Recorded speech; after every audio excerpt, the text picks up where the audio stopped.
मित्रों नमस्कार। मैं एडवोकेट सुरेंदु जयपुरियार अपने इस चैनल जयपुरियार लॉ क्लासेस पर पुनः एक बार आपका स्वागत करता हूँ। मित्रों, जैसा कि आप लोगों को पता है कि मैं लगातार ही आप लोगों को इंडियन एविडेंस एक्ट के जो प्रावधान हैं उसकी चर्चा मैं आपके साथ कर रहा हूँ। और मैंने आप लोगों को बताया हुआ है कि इंडियन एविडेंस एक्ट ही ऐसा एक्ट है जिसके आधार पर किसी व्यक्ति को दोष मुक्त किया जा सकता है या फिर दोषी सिद्ध कराया जा सकता है। दोनों चीजें, दोष मुक्त भी हो सकता है और वह दोष सिद्ध भी हो सकता है। आज मैं ऐसे ही कुछ केस लॉ की भी चर्चा करूंगा और प्रावधान की भी चर्चा करूंगा, जिसमें कि कैसे किसी व्यक्ति को दोष मुक्त किया जा सकता है सिर्फ इस आधार पर कि वह वहां उपस्थित नहीं था, या फिर किसी व्यक्ति को कैसे दोषी करार दिया जा सकता है प्रोबेबिलिटी के आधार पर। कोई डायरेक्ट विटनेस नहीं है, लेकिन प्रोबेबिलिटी के आधार पर कैसे उसको दोषी सिद्ध किया जा सकता है। ठीक है, यहाँ पर इन सारी चीजों की चर्चा मैं अभी करने जा रहा हूँ। तो मित्रों, यहाँ पर मैं section 11 of the Indian evidence act की चर्चा कर रहा हूँ। Section 11 of the Indian evidence act यह कहता है कि यदि कोई व्यक्ति अन्यंत्र उपस्थित है, किसी और जगह पर उपस्थित है और वह इस चीज को सिद्ध कर देता है और उसके ऊपर यदि कोई आरोप लग रहा है, सपोज करिए हत्या का आरोप लग रहा है, लेकिन वह कहीं और अपने आप को दिखला रहा है, तो इसके आधार पर उसके दोष मुक्त किया जा सकता है। तो यह पहला प्रावधान जो है कि जो रेलिवेंट नहीं नजर आ रहा है या फिर जो रेलिवेंट नजर आ रहा है वह कैसे इररिलेवेंट हो जाता है, और दूसरा जो रेलिवेंट है वह कैसे इररिलेवेंट हो जाता है। मैं इसकी चर्चा करने जा रहा हूँ। दूसरा इसमें जो प्रावधान दिया गया है वह प्रोबेबिलिटी और इम्प्रोबेबिलिटी की बात कही गई है।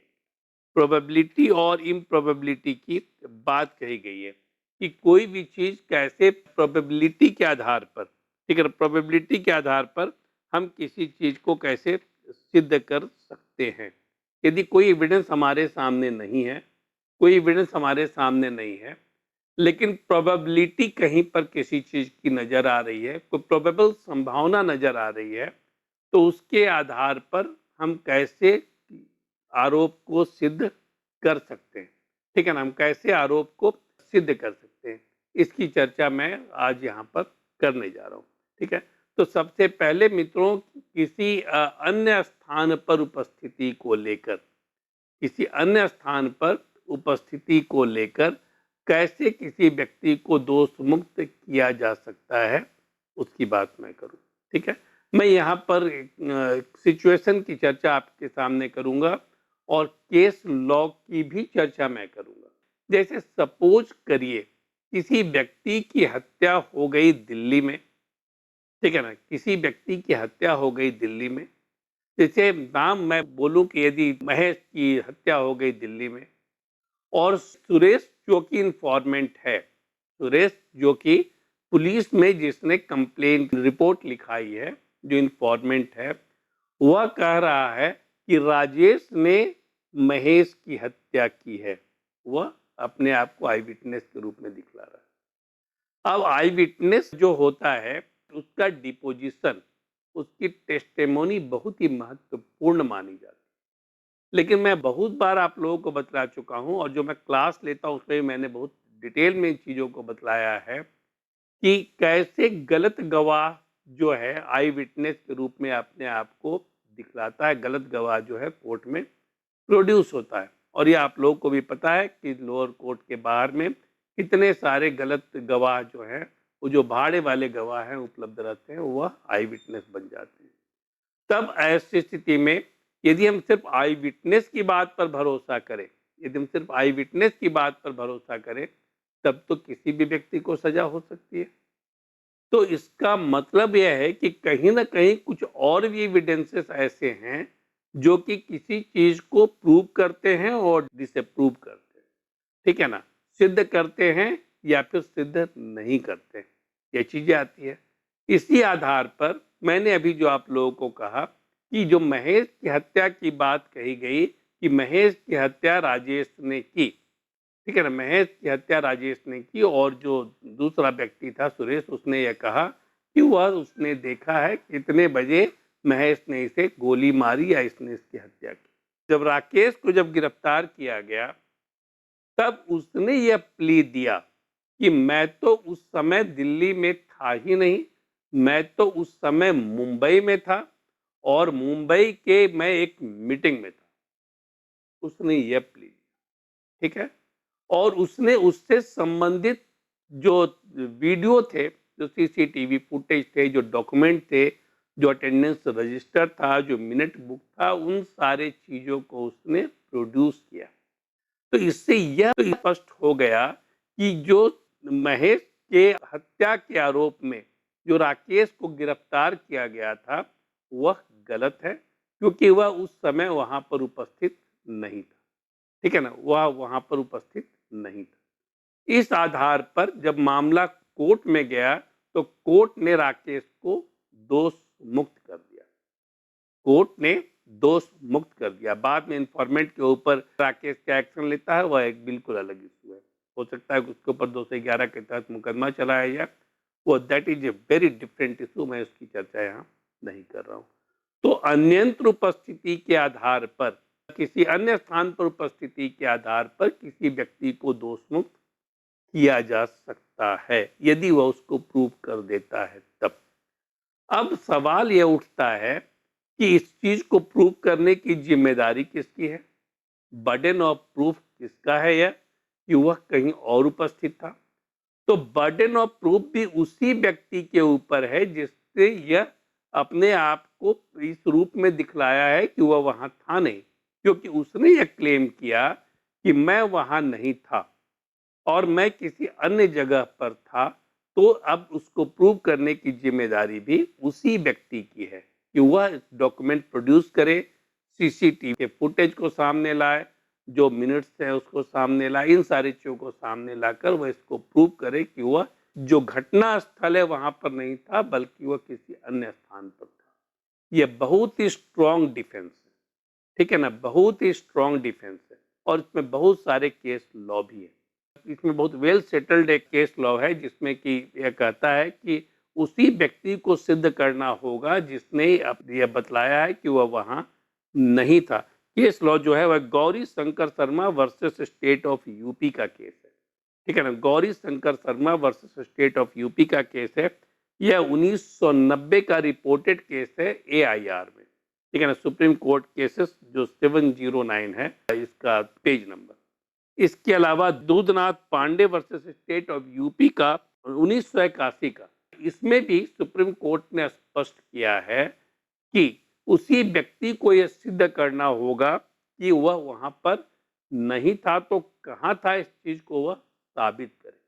ठीक है ना, गौरी शर्मा का केस है, उसमें क्या हुआ कि पुलिस कस्टडी में किसी व्यक्ति की हत्या हो गई।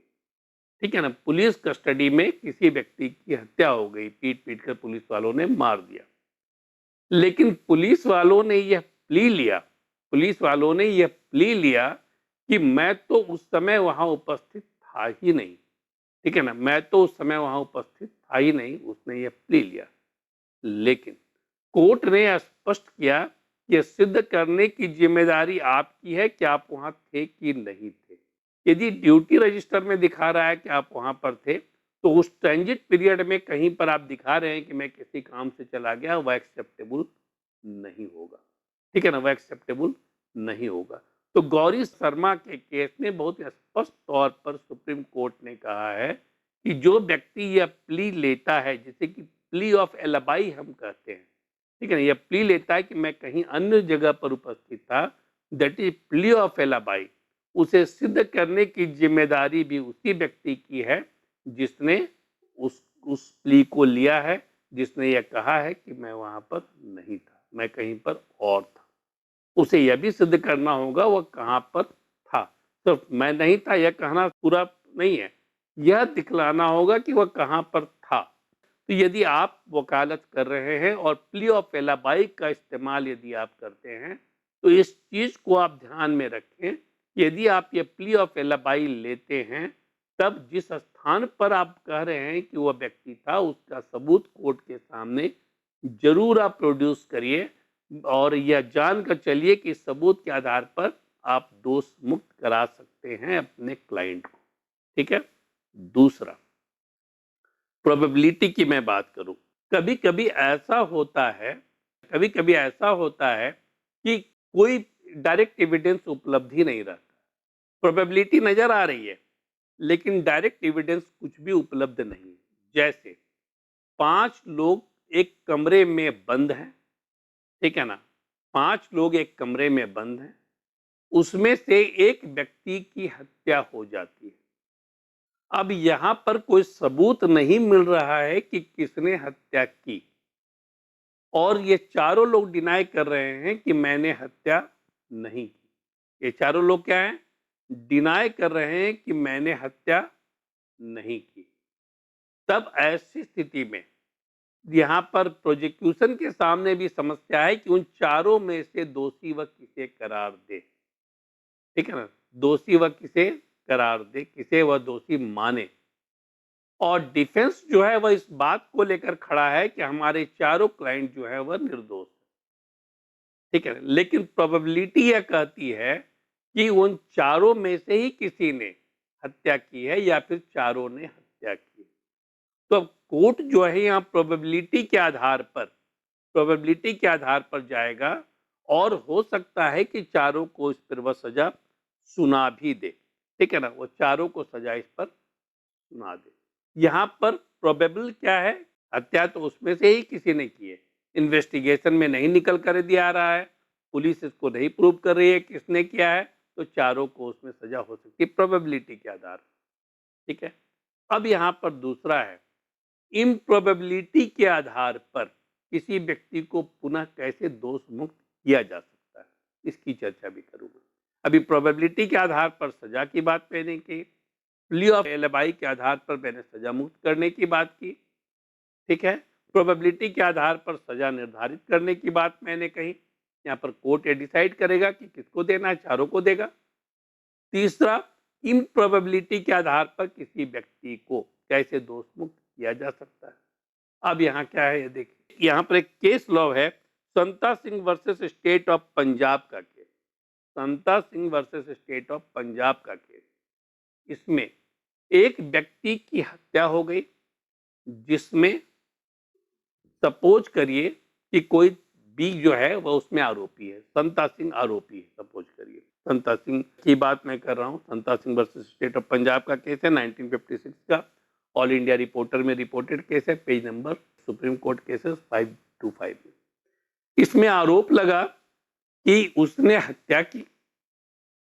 जो आई विटनेस है उसने यह कहा कि मैंने यह देखा है, ऑकुलर एविडेंस जो है, मतलब आई विटनेस जो है, कि 25 फीट की दूरी से उसकी हत्या हुई, जिस व्यक्ति को मारा गया उसकी हत्या हुई। अब इसके आधार पर जो आरोपी है उसको गिरफ्तार कर लिया गया, उसके ऊपर मुकदमा चला। लेकिन मेडिकल रिपोर्ट कुछ और कह रहा था। मेडिकल रिपोर्ट यह कह रहा था कि 1 यार्ड से कम दूरी से ही गोली को मारी गई, मतलब गोली को बिल्कुल नजदीक से मारा गया और नजदीक से गोली मारी गई, उससे उसकी मृत्यु हुई। अब यहां पर कोर्ट को यह देख रहा है कि किसके एविडेंस को माने।